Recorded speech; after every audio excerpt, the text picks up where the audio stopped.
The land of Westeros is shaped to look like a classic medieval world, one filled with knights who swear vows of honor, justice, and chivalry. On the surface, it feels like a place where noble ideals still matter.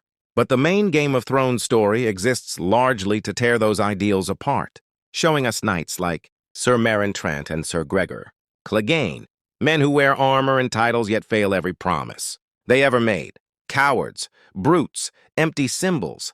The Duncan Egg stories move in the opposite direction. Instead of breaking chivalry down, they quietly rebuild it.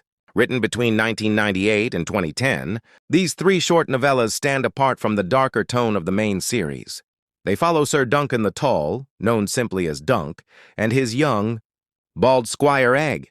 The storytelling here is simpler, calmer, and deliberately more hopeful. Honor is not mocked. Friendship is not punished. Doing the right thing still matters even when it costs you.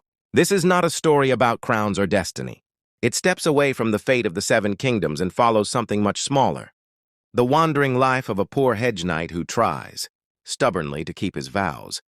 Wherever Dunk travels, he defends the weak, protects the innocent, and holds on to his sense of right and wrong in a world that often rewards neither. This is the story of Dunk and Egg.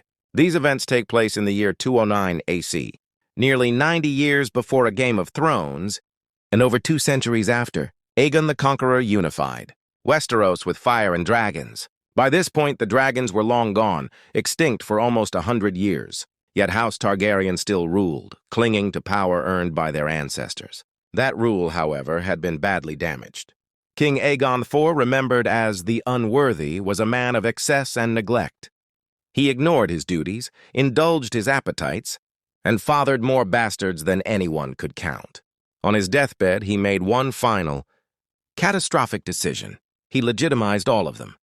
As if that were not enough, he gifted the sword Blackfire, Aegon, the Conqueror's own blade, to one bastard in particular, Daemon. The realm split. One son had the legal claim. The other had the symbol. War followed. Daemon Blackfire rebelled against King Daeron II, and the land burned. Though Daemon was eventually killed at Redgrass Field, his bloodline survived, fleeing across the narrow sea. Peace returned, but it was thin and uneasy. It is into this fragile calm that our story drops, down from kings and battles, to a muddy field in the Reach, where a large, slow-thinking young man is digging a grave. His name is Dunk. He owns almost nothing. He has no house, no banner, and no future promised to him.